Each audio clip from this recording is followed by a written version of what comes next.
Has anyone else noticed that the side that at one time was all about defund the police, end the police state, that the liberals who were constantly warning us that the overreach of government was coming, and it was always with the pretense that it would going to be the conservatives, the Republicans who were wondering and wanting to monitor what you were doing in your bedroom and what you were doing in the privacy of your own home, and that it was Donald Trump, the authoritarian, who would be kicking down doors of his enemies and running this place like he was a dictator and we were a third world entity.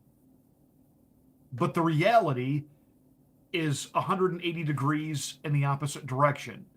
The liberals now love armed raids by the feds, whether it's the pre-dawn raid of Roger Stone or Manafort, um, the raid on Mar-a-Lago and Donald J. Trump, and now we have the raid of an Amish farm in Pennsylvania. Now, we're told that that raid, which happened in March, and they continue to go there unannounced and uninvited because they have slapped this Amish farm with over $300,000 in fines, and the farmer himself could find himself sentenced to prison. Um, we're told it's under the guise of public health. Boy, where have we heard that before? Isn't it something that now all of a sudden that there's real problems that we're actually allowed to talk about with love potion number 9?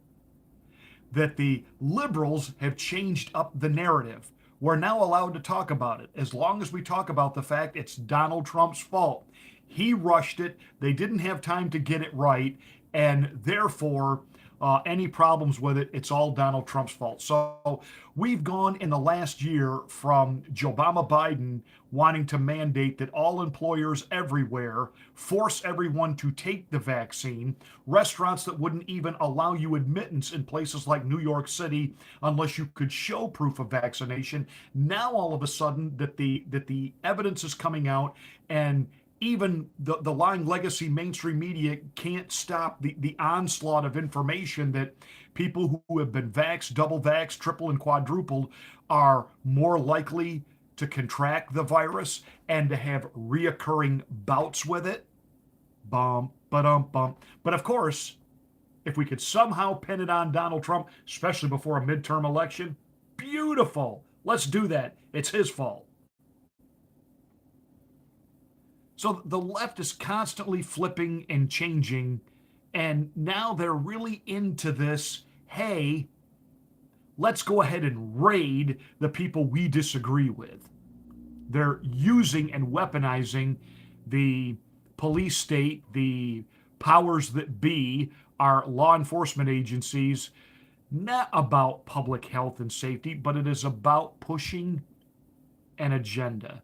And that agenda is the Great Reset.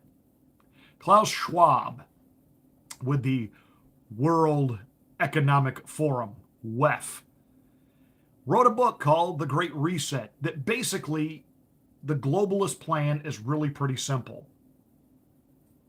People must be dependent upon the government for everything. You, the citizen, should own nothing because that's burdensome to you. That's if you own a house, then you're responsible for the maintenance and the upkeep. But if we, the elite, own the house, we'll take care of it. We'll take care of you. We'll own your food supplies. We'll own your homes. You'll pay us rent. You don't even really need to own a car. We'll just make an extended rental agreement. You will, in the end, own nothing. The ruling class elite oligarch will own everything. And they and the government are in bed together. And so that's what the Great Reset is all about. Do you really think Klaus Schwab is worried about global warming and the effects that farming is having on global warming? No, nay. It's not about that. I mean, what these poor Dutch farmers are going through, where literally the government has stepped in and they want to wipe out literally almost 2/3 of the farmers. Now, they don't necessarily want to end farming, but they do want to end the mom and pop generational farm. Isn't that funny? For years, we were told by liberals, they were the first ones to start pointing out, these corporate farms, these are not good. We need to get back to home farms, organic, farmers markets, whole foods, etc., etc., etc., etc. They've done a 180 on all that. It's just like I find it hilarious that liberal-owned restaurants, are now pushing, paper straws again. I used to have paper straws when I was a kid. I remember it was my liberal teacher telling me and my classmates that why we're just destroying forests, and that plastic bags at the grocery store and plastic straws were much better for us. And she was an absolute flaming libloon. Trees are renewable. You cut one down, you plant another one. But now all of a sudden we've done a 180, and you can't even go to a store in the state of New York and get a plastic bag. I was visiting New York 2 weeks ago. I bought a few things, and they were like, "Well, where's your bag?" "Oh, I didn't know I was supposed to bring one." "Oh, I could buy one." I said, I just, and stores, grocery stores in New York, they can't give you a plastic bag. You can't use a plastic bag. It's a no, nay, nay. So this farmer, his name is Amos Miller, and for 30 years he has been operating what used to be a liberal, wet utopian, the ultimate in euphoria, an organic farm, which basically means he doesn't use any chemicals of any kind. His beef are grass-fed. He doesn't use gasoline. He doesn't use electricity. I lived in Amish country. I just visited upstate New York 2 weeks ago. I think I told you about this. And I was driving down a road that there were cornfields on both sides of the road. And I stopped the car, and I'm looking, and I'm back and forth with my head. My son looks at me, and he finally says, "Dad, what are you doing?" I said, "Look at this farm and look at this one." I said, "Whose corn looks better to you? If just by eyeballing it, and let's say both of them had corn set up at the end of the road here for sale, whose corn are you going to buy?" So son look. He said, "Well, I'm going to buy that." I said, "Me too. The stalks are bigger, they're greener, the ears are fuller, this is good, healthy looking corn." I said, "This farm over here, stalks are half that size. The ears of corn they got are scrawny looking. A lot of it's already turning brown." But this was the 21st century farm. This is the one that used herbicides and pesticides and tractors and all of that stuff. The Amish farm, their vegetables look beautiful, healthy, lush, vibrant. So in March, after a years-long battle that the USDA has had with this organic Amish farmer, apparently he's got a membership of about 4,000 people privately who buy meat and dairy products from him. Okay. And the USDA apparently in 2014 traced that 2 of his customers got sick off of the raw milk. One of them was hospitalized. One of them died. I've had raw milk. It is very different than homogenized milk, which is basically water milk. When we lived in Florida for 8 years, the thing that I really hated the most, and I loved Florida, loved the weather there, certainly loved the politics there. I hated in the fall what they called apple cider that you could buy at every supermarket. It was homogenized, which means it was basically apple water. It was terrible. I live in a place now where I can get real apple cider, and you know what that means? It's not homogenized. And when you drink it, your lips pucker, and you've that full rush of apple flavor. And if you let just a little bit of air get to it, and then seal the jug back up and leave it in the back of your fridge for about 3 weeks, and the jug begins to expand, it's fermenting. I know I probably shouldn't make that confession, but hard cider. It gets that way because it's not homogenized.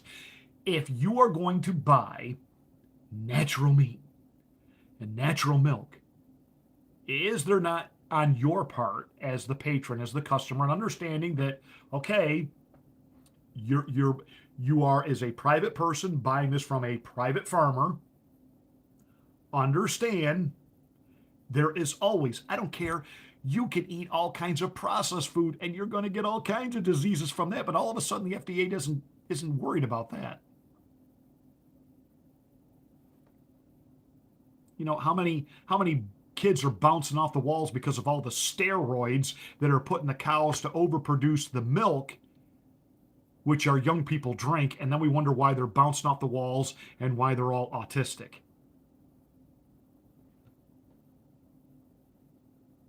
So the real issue here is the Amish farmer won't play with the government.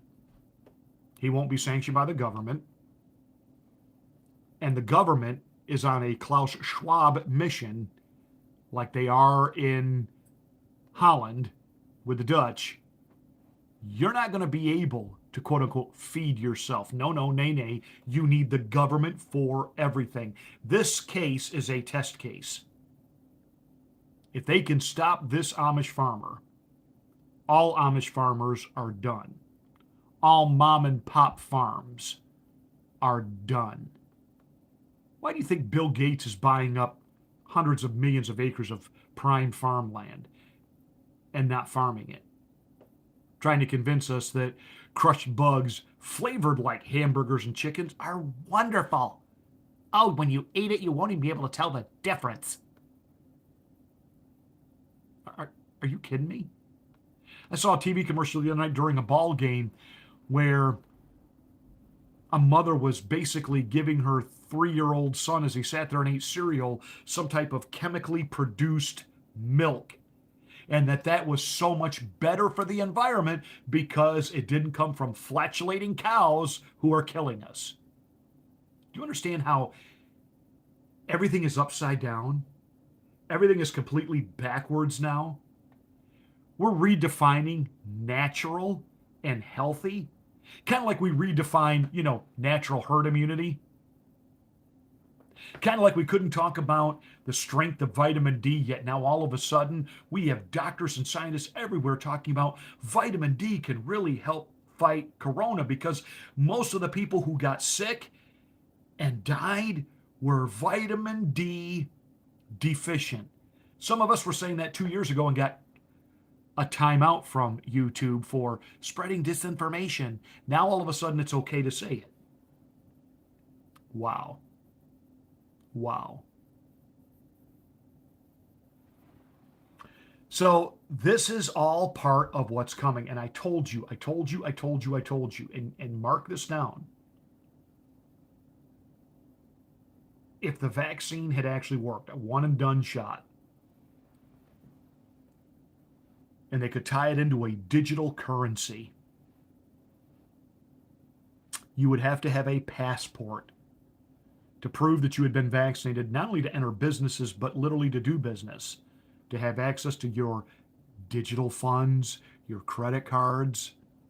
Oh, and if they control the food supply as well, they pretty much control you. You understand that, right? You get that's what this is all about.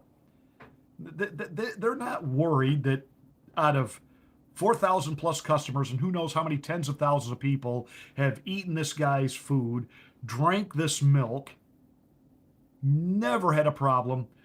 It is sad that somebody did get sick. It is sad that somebody died. Did they die from the raw milk? Well, again, if you've got an immune deficient system because you are so used to watered down, flavorless, all of this new definition of what's healthy.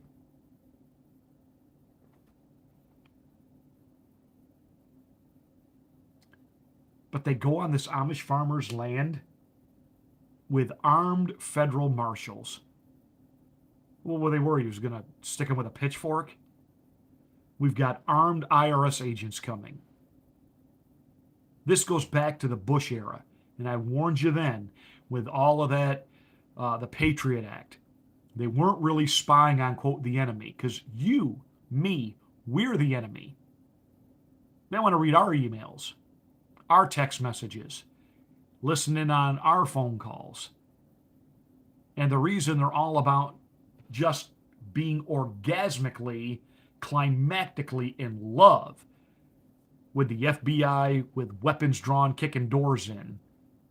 Because you, me, we're the enemy. And again, this is not a left-right issue. The warfare is not racial, it's class. Do you understand that? It's not about Democrat versus Republican. It's not about liberal versus conservative. It's not about left versus right. It's about right versus wrong. This tyrannical oligarch system, globalists, want to control everything. You will own and control nothing. And what do? Because if the real progressive left and the actual real conservatives ever got together, it is game over for them. And they know that. So they keep us fighting with each other, calling, we call them communists, they call us Nazis, and we constantly go at each other, when in reality, we have a lot more in common than we don't. We really do understand that corporations left unchecked is not a good thing. It's a bad thing. I do consider myself a capitalist. Capitalism can be a good thing, but we're lying to ourselves if we say capitalism left unchecked can also become a really bad thing. Look at how the pandemic forced all the mom and pop businesses out, and all the good corporations that played nice and footsie with the globalists and the governments, they made record profits during the shutdown. You were to own nothing. You're just a worker bee. Live here where we tell you. Eat this because this is what we tell you to eat. And be thankful for it. That's what's coming. And this Amish farmer, this is just the beginning. Just the beginning.